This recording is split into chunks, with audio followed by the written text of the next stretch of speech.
Panevėžio miesto savivaldybės kultūros įstaigos nuolat siekia sudominti lankytojus įtraukiomis ir kūrybingomis veiklomis, skatinančiomis aktyvų dalyvavimą bei gilesnį domėjimąsi menais ir kultūra. Edukacinės programos, interaktyvios parodos, meniniai renginiai ir kūrybinės dirbtuvės – tai tik dalis veiklų, kuriuose lankytojai gali ne tik stebėti, bet ir tapti unikalaus kultūrinio proceso dalimi. Viena tokių iniciatyvų Stasys Museum drauge su partneriais Žiemgalos regioninės plėtros departamentu, Bauskės Jekapilio, Aiskrauklės, Jelgavos, Rokiškio ir Akmenės rajonų savivaldybėmis įgyvendinamas projektas Sugrąžinta istorija.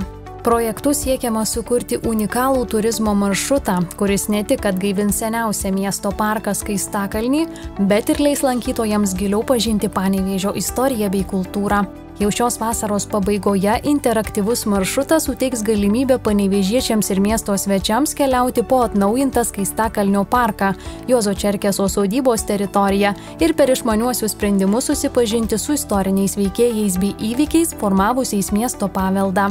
Interaktyvų 12 stotelių turistinį maršrutą papildys virtualios realybės elementai, atskleidžiantys Juozo Čerkeso besparnio gyvenimo ir veiklos istorijas bei Panevėžio kultūros paveldo aspektus. Bendradarbiaujant su Latvijos pasienio savivaldybėmis, maršrutas taps platesnio regioninio tinklo dalimi, jungiančio abiejų šalių kultūros paveldo objektus.